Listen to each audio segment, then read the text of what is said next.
Voici les punitions les plus brutales de l'Empire aztèque, allant de l'horrible jusqu'au carrément terrifiant.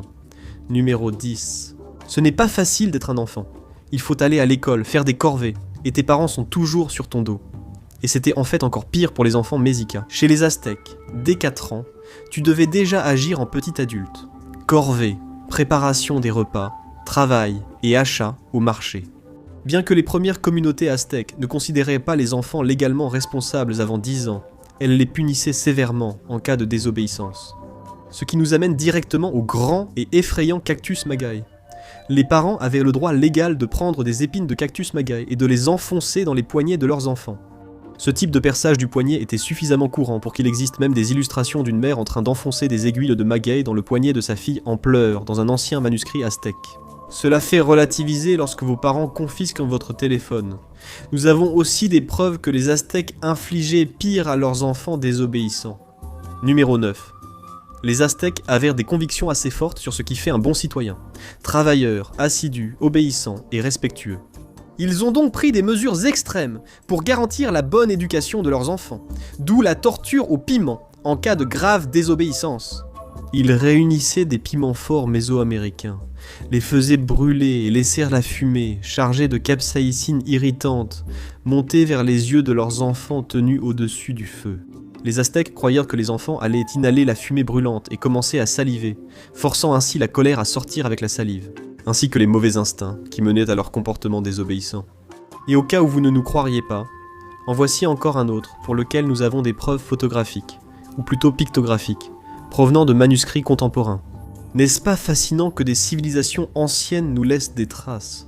Mais avec notre prochaine punition, la numéro 8, vous n'en verrez pas beaucoup.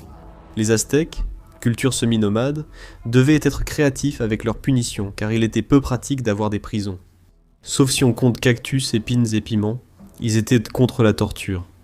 Mais cela ne signifiait pas une expérience agréable. Si un noble commettait un crime dans la culture aztèque, il était puni bien plus sévèrement que les gens ordinaires. Il devait montrer l'exemple aux roturiers. Le système judiciaire aztèque pouvait être plus indulgent envers les primo-délinquants et leur imposer une peine moindre. Démolition de la maison. Des guerriers aztèques venaient chez vous et détruisaient tout, vous laissant la tâche de reconstruire si vous le pouviez. Sinon, vous finissiez à la rue sans argent. Mais il y avait une sanction encore plus humiliante et non mortelle si vous négligiez vos finances. Numéro 7. L'équité. Principe clé de la culture aztèque, expliquait la solidité de leur système judiciaire. Chaque ville établissait et appliquait ses propres règles. Un guerrier aztèque local servant de magistrat. Si vous commettiez des crimes financiers, comme emprunter de l'argent dans des circonstances douteuses ou endommager la propriété de quelqu'un d'autre, vous étiez obligé de rembourser votre créancier. Si vous ne pouviez pas rembourser, la punition tombait. L'esclavage punitif. Sans argent, vous deviez travailler pour rembourser. Les autorités rédigeaient un contrat vous rendant esclave du créancier jusqu'au remboursement. Vous perdiez votre liberté et votre statut, mais au moins pas la vie, contrairement à ce qui aurait pu arriver. Dès la 7e punition, vous avez commis l'ultime interdit, voler du bétail à votre voisin, puis on vous traîne devant le tribunal local. Le guerrier aîné local écoute les faits, puis rend son verdict. Vous êtes déclaré coupable et condamné à mort. Il n'y a pas d'appel, pas de délai, pas de peine à purger. Et il n'appelle pas un bourreau parce que c'est lui le bourreau. Il bondit par-dessus les bancs, traverse la pièce en un instant et serre déjà votre gorge avant que vous ne réalisiez ce qui arrive.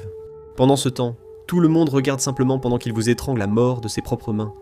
Ça paraît plutôt brutal au moins, c'est simple et rapide. Vous seriez surpris par le nombre de crimes passibles de la peine de mort. Fraude, sorcellerie, ivresse publique, des dizaines d'infractions pouvaient te coûter la vie. En plus de ces infractions étranges, vous seriez aussi exécuté pour des crimes plus courants, comme le meurtre et les crimes sexuels. Vous allez maintenant découvrir comment étaient traités les adultères. Numéro 5. Encore un crime avec une nette inégalité de traitement. On ne peut pas s'attendre à ce qu'une culture qui existait entre les années 1300 et 1500 soit vraiment progressiste. Les hommes étaient jugés adultères seulement si leur maîtresse était mariée. Cependant, une femme était jugée coupable, que l'homme soit marié ou non. Ironiquement, l'homme était aussi jugé coupable pour avoir trompé avec une femme mariée. Les Aztèques prenaient ces actes si au sérieux qu'ils ne se limitaient pas à exécuter les adultères. Ceux au courant de la liaison sans l'empêcher étaient considérés comme complices et risquaient la peine de mort avec les autres impliqués. Comme aujourd'hui, ces liaisons, jugées sulfureuses, nourrissaient les ragots et toute la ville pouvait se rassembler au procès. Le procès est bref, et quand le guerrier aztèque annonce la culpabilité de tous, c'est alors que le public intervient. Tout le monde dans la foule commence à lancer. Une pluie de pierres frappe les coupables, meurtrit leur chair et brise leurs os. On lance jusqu'à ce qu'ils meurent sous un tas de pierres. La punition était disproportionnée. Mais dans une culture valorisant des valeurs familiales strictes, une exécution publique brutale servait d'exemple. Personne ne voulait être du mauvais côté d'une pierre volante, mais plusieurs cultures pratiquent la lapidation. Le prochain châtiment brutal, purement aztèque, est le numéro 4. Des destins parmi les plus brutaux attendaient les soldats, qui osaient défier la puissance de l'armée aztèque, tout comme certains des hommes les plus imprégnés de testostérone de l'histoire. Ils respectaient aussi les guerriers, qu'ils trouvaient forts et honorables, même s'ils combattaient pour l'ennemi. Les guerriers capturés étaient vénérés par la culture aztèque, qui jugeait importante une mort de guerrier, parfois par exécution au combat. Dans ce cas, le guerrier capturé avait la jambe enchaînée à un rocher ou une plateforme et recevait une massue aplatie.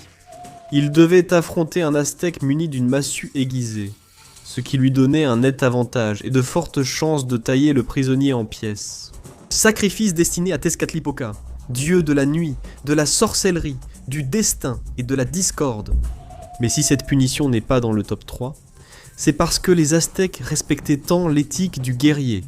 Si tu réussissais à gagner malgré tes désavantages et à vaincre le guerrier aztèque, tu étais en fait libre de partir.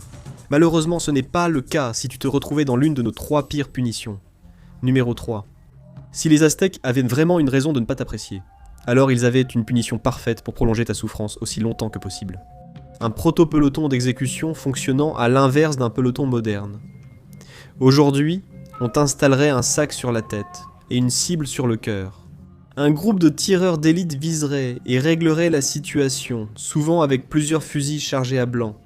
Ainsi, aucun tireur ne porte le poids d'avoir ôté la vie du prisonnier. Chez les Aztèques, on vous enchaînait à un grand rocher, et une marque blanche était peinte sur votre dos à l'emplacement du cœur. Et les archers rassemblés encocheraient leurs flèches, puis ils s'y prendraient membre par membre, tirant des flèches sur tout le corps. Les parties de votre corps, qu'ils savent ne pas être mortelles, seraient visées jusqu'à ce que vous soyez complètement transformé en pelote d'épingle. Ce n'est que lorsque vous ressembleriez à un porc-épic humain que les archers recevraient la permission de viser pour tuer, et de tirer sur votre cœur, vous accordant ainsi une mort miséricordieuse. Mais bon, il pourrait arriver bien pire à votre cœur après avoir été capturé par les Aztèques. Numéro 2, le sacrifice aztèque est une affaire intéressante et compliquée, surtout si c'est vous qui allez sacrifier. Tous ces sacrifices avaient le même but, nourrir le panthéon Mashika de sang humain. Mais la façon dont chaque rituel se déroulait dépendait entièrement du dieu honoré, les prisonniers de guerre étant souvent les victimes les plus choisies. Pour être sacrifié à Huitzilopochtli, on t'emmenait à l'une des 2 pyramides du Templo Mayor et t'attachait à un rocher, en préparation à une rencontre très rapprochée avec un grand prêtre aztèque et son couteau d'obsidienne préféré, avec la précision experte de quelqu'un qui a littéralement fait cela des milliers de fois. Le grand prêtre ouvrira ta poitrine avec le couteau pendant que tu es encore en vie, puis arrachera ton cœur encore battant. On t'offrirait au dieu soleil, et ton corps irait au guerrier aztèque qui t'a capturé. Il le découperait, puis enverrait des morceaux à des personnes importantes, ou en mangerait pour s'approprier ta puissance et gagner en prestige guerrier.